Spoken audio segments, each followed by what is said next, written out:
Waziri wa TAMISEMI atoa onyo. Waziri wa nchi ofisi ya Rais tawala za mikoa na serikali za mitaa TAMISEMI Mohamed Mchengerwa amehoji ofisi ya mkuu wa mkoa wa Dar es Salaam ilipata wapi mamlaka ya kuruhusu magari binafsi kupita kwenye barabara ya mabasi ya mwendo kasi ya Mbagala, wakati mamlaka hayo sio ya mkoa bali ni ya TAMISEMI. Akiongea jijini Dar es Salaam, Mchengerwa amesema barabara hizo ni kwa ajili ya mabasi ya mwendo kasi na sio kwa ajili ya kupitisha malori. Barabara ya Mbagala imeshaanza kuharibika, hata mwendo kasi wenyewe bado hujaanza. Ni kwa sababu mnapitisha malori katikati. Sijui ni nani aliwapa mamlaka ya kutoa kibali hicho, kwa sababu mamlaka hayo ni ya kwangu. Nyinyi mamlaka mliotoa wapi? Mwambie mkuu wa mkoa hatuwezi kuruhusu malori kupita katikati ya barabara za mwendo kasi.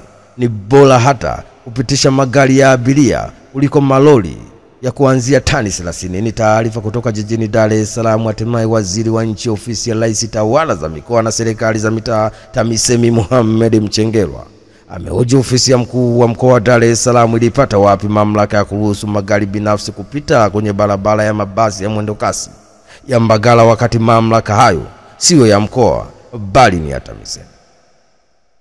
Jeshi la dhibiti ikulu ya Rais Sudani.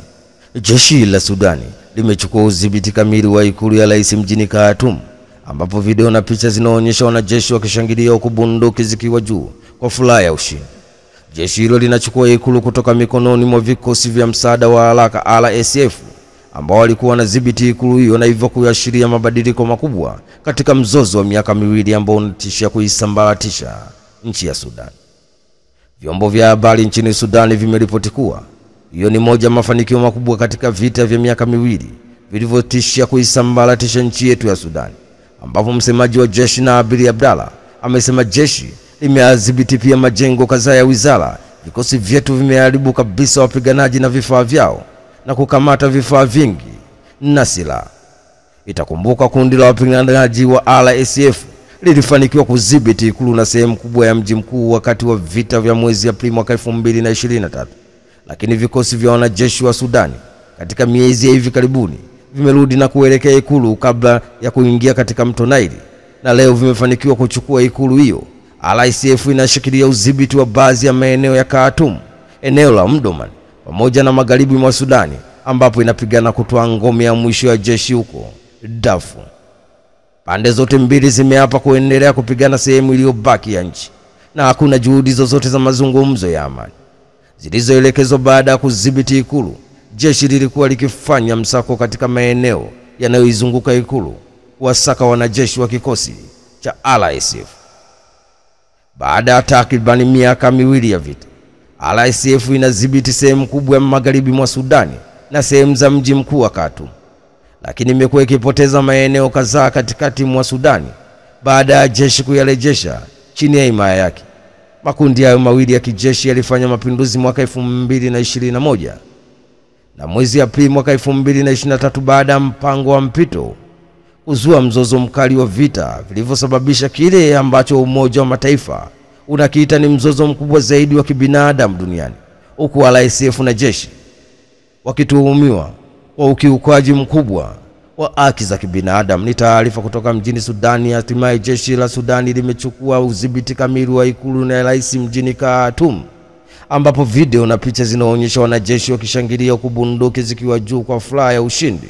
Jeshi hilo linachukua ikulu kutoka mikononi mwa vikosi vya msaada wa haraka RSF ambao walikuwa wakidhibiti ikulu hiyo, na hivyo kuashiria mabadiliko makubwa katika mzozo uliodumu kwa ndani ya miaka miwili ambao unatishia kabisa kuisambaratisha nchi ya Sudan. Tanzania kutafuta wekezaji kuzalisha ARV. Serikali kupitia bohari ya dawa MSD imesema inaendelea kutumia kituo cha uwekezaji na mabalozi mbalimbali ili kuvutia wekezaji wenye lengo la kufanya uzalishaji nchini, ambapo jitihada hizi zinafanyika kwenye uwekezaji kwenye bidhaa za dawa za kufubaza virusi vya ukimwi yani ARV, mipira ya kiume yani condoms, bidhaa za afya zitokanazo na pamba, dawa mchanganyiko na bidhaa nyinginezo.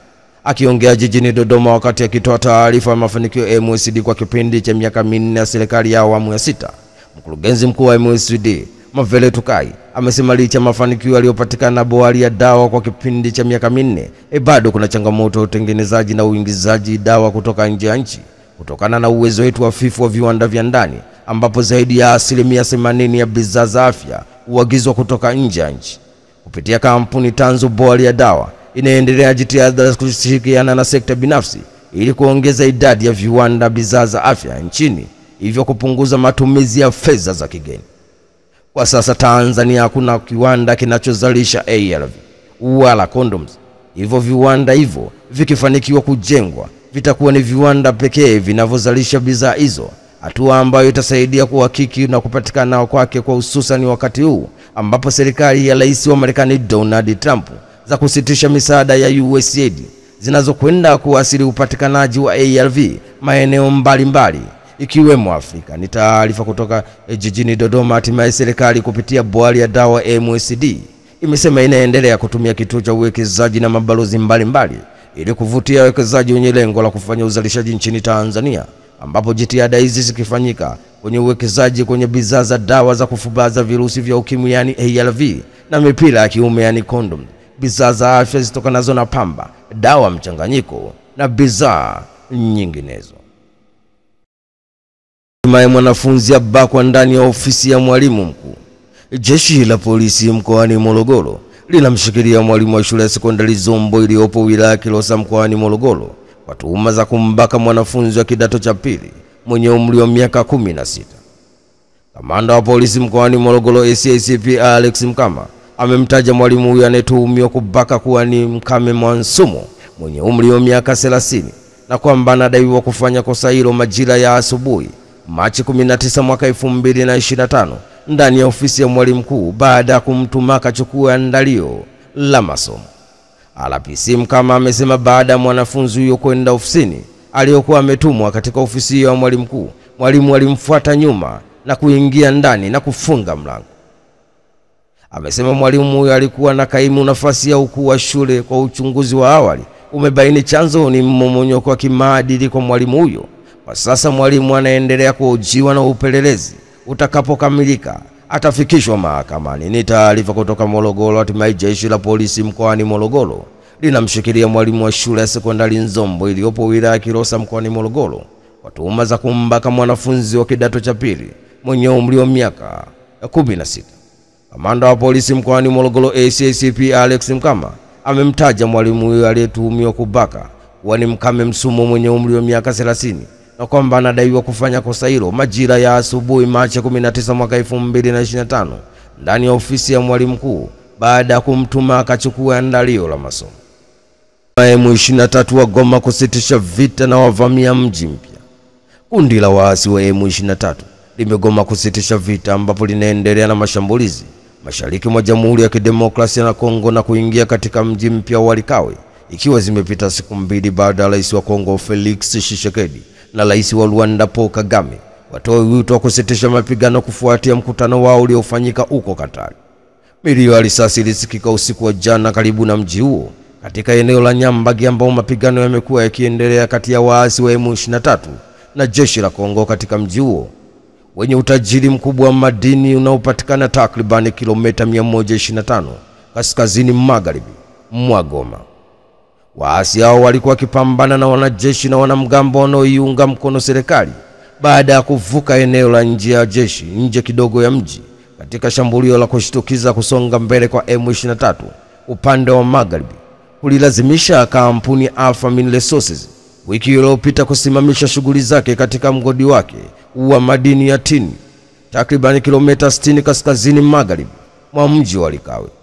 Mji huo wenye takriban watu 1.5 upo umbali wa kilomita 125 maili 80 kaskazini magharibi mwa mji mkubwa wa Goma mashariki mwa Jamhuri ya Kidemokrasia ya Kongo, ambapo waasi waliuteka mwezi Januari mwaka huu na kuweka ndani kilomita 400 kutoka Kisangani, mji wa 4 kwa ukubwa nchini Kongo. Ni taarifa kutoka nchini Kongo. Hatimaye kundi la waasi wa M23 limegoma kusitisha vita ambapo inaendelea huko mashambulizi makali mashariki mwa Demokrasia ya Kongo na kuingia katika mji wa Likawe ikiwa zimepita siku mbili baada ya Rais wa Kongo Felix Tshisekedi na Rais wa Rwanda Paul Kagame watoe wito wa kusitisha mapigano kufuatia mkutano wao uliofanyika huko Qatar.